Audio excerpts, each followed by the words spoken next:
The missing puzzle piece in this whole scenario: there is nothing new under the sun, as written in the Bible. And so it has proven once again. However, such matters are certainly not disclosed to mainstream individuals. Significant strides are currently being made, and remarkable discoveries are being unearthed in the truth community online.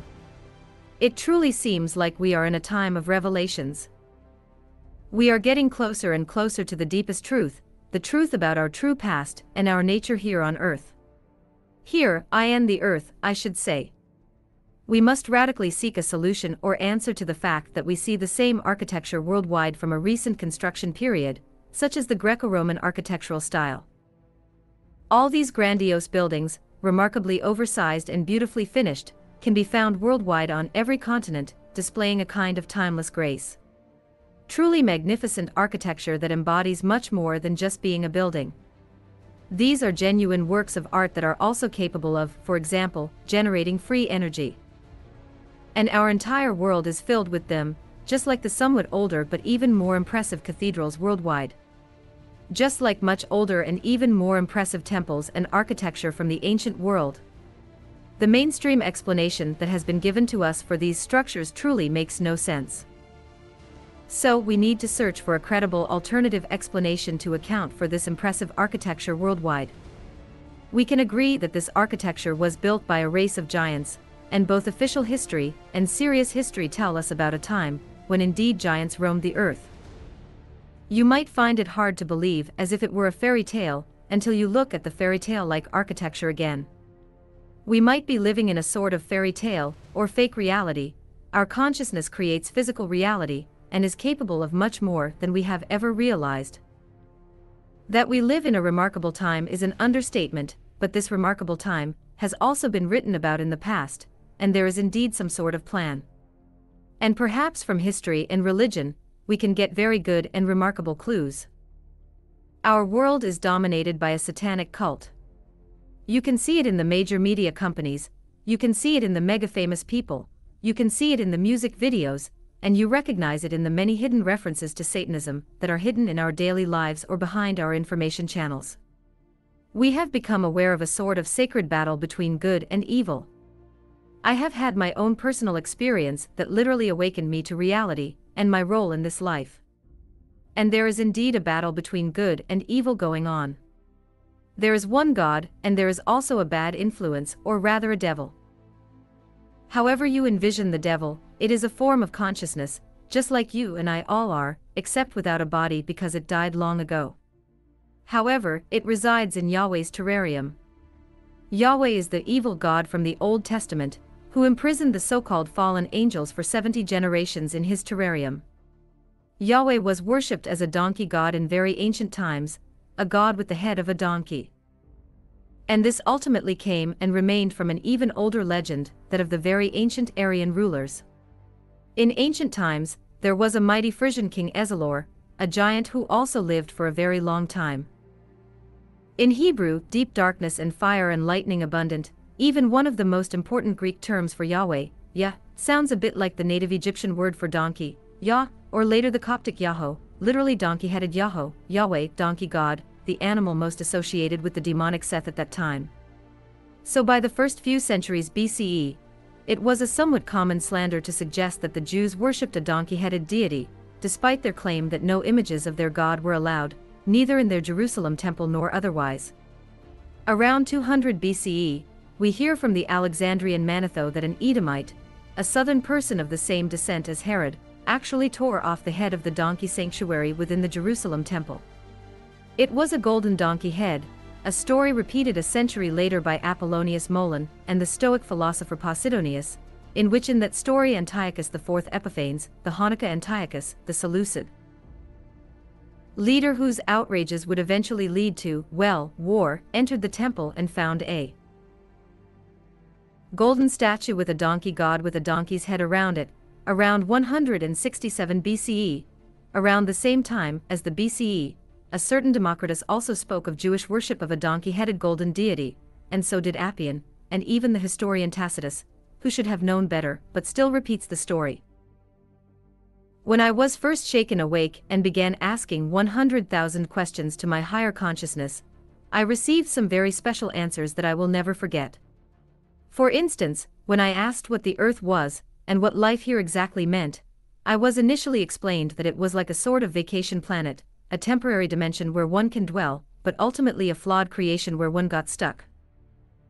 But that was mainly for amusement and pleasure. Today I only realize what was attempted to be explained to me back then. It's what I've come to understand as the 1,000-year reign of Jesus Christ, the millennial kingdom, the one the whole Christian world is awaiting, which will herald the second coming of Christ, after which the millennial kingdom can begin. What I'm trying to convey here is that I've fully come to the realization that this millennial kingdom of 1,000 years has indeed already occurred. That's what we see the remnants of in our world.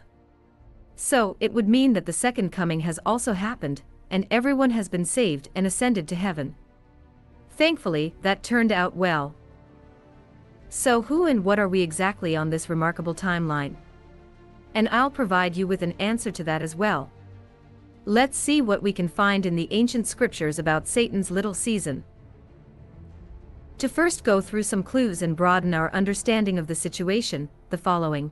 It's obvious that because there is so much worldwide advanced architecture, in the distant past, advanced technology must have been used. The fact that the buildings themselves were energy generators and could tap into the ether means they were obviously also built with mechanical tools. The idea alone that this was achieved with hand and eventually horsepower is beyond ridiculous. It's laughable. The further one goes back into the history of the many imposing structures worldwide, the more unlikely this version of the story becomes. The fact is that with our current civilization, from around 1850, for example, we could use a camera. In the decades that followed, we got our first glimpses of electricity. And we've shown a superfast development of technological progress, as well as a superfast population growth, despite the heavy plagues or genocides of the past. Now, there are a few remarkable things for me to report in the 1800s. This is the century in which a reset occurred, a moment of yet another global catastrophe in the form of a mudslide. Because we find worldwide in photos from that time in all cities in Europe that they actually need to be half excavated. And also especially that all these cities are completely empty. And not long after that, they are filled with the new generation of working primitive laborers, who, with amazement, get to work in the advanced architecture that enriches their cities and villages, where they are told that the previous generations built these structures, and where we, from that time on, are no longer capable of replicating that. Additionally, it has personally struck me that in the year 1888, a lot of this special architecture arose in the Netherlands. I have seen that year too often in the founding dates of various buildings in the Netherlands, and also abroad. Because we see this special architecture worldwide, and the explanation that goes with it is simply nonsensical. Nobody talks about it, but it's right in our face, every day. Now we don't all, for example, walk around the Vatican daily with all that grandeur. Nor are we so readily aware of how big a building is, like the White House. But with this special collection of photos in the background, I hope to give you an idea that our world is simply filled and still filled with very ancient, very advanced architecture. That is ahead of its time, and therefore also far ahead of us. However, built many hundreds of years ago. But that's not the only thing that's very remarkable about our world and for which we don't have a good explanation. There are also so many unexplainable occurrences. I mean UFOs, apparitions, and the like. These phenomena have been observed for thousands of years, and even more so in recent years.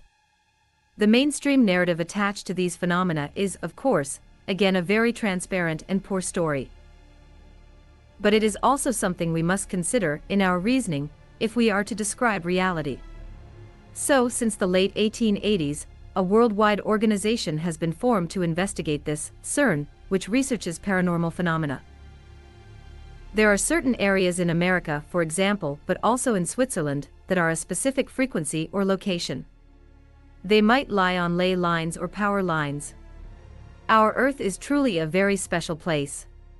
CERN, of course, gives the official story that they are conducting research into the origin of the universe and thus our existence by creating mini black holes. It's a concept that most people don't understand or have difficulty imagining. But what I can tell you is that they are right. That's not what they tell you, of course, but it is the way to investigate the state of our universe. We are, in fact, in a black hole. That is the theoretical scientific explanation for our state of being. It's a collapsed monopole, a closed system. According to science, we are surrounded by the so-called Oort cloud, a very dense network of rocks that surrounds the entire solar system. We are in a cavity in a cosmically large mountain, a gigantic cavity half filled with water. On this water surface float our continents, forming the flat Earth's surface, and it all centralizes around the centrally located monopole, the North Pole, in the middle of the Earth, the black sun, the monopole, the source of the entire universe and also consciousness, or God as a physical creation/manifestation. The most remarkable area on Earth, completely veiled, shrouded in legends, and of course, completely closed off to us as ordinary humans. At least, that's what the negative influences in our world want us to believe. But what is called the camp of saints in the phase of our world in which we find ourselves on this sacred timeline? To all researchers intrigued by historical mysteries and ancient texts, the Ora Linda book stands as a compelling enigma waiting to be unraveled. Its origins, contents, and implications for our understanding of history beckon exploration and investigation. As stewards of knowledge and seekers of truth, we invite researchers from all disciplines to delve into this enigmatic manuscript, to scrutinize its authenticity, decipher its cryptic passages, and unearth its potential significance. Let us embark on a collaborative journey to shed light on the mysteries of the Ora Linda book and unlock the secrets it may hold for humanity's collective understanding of the past.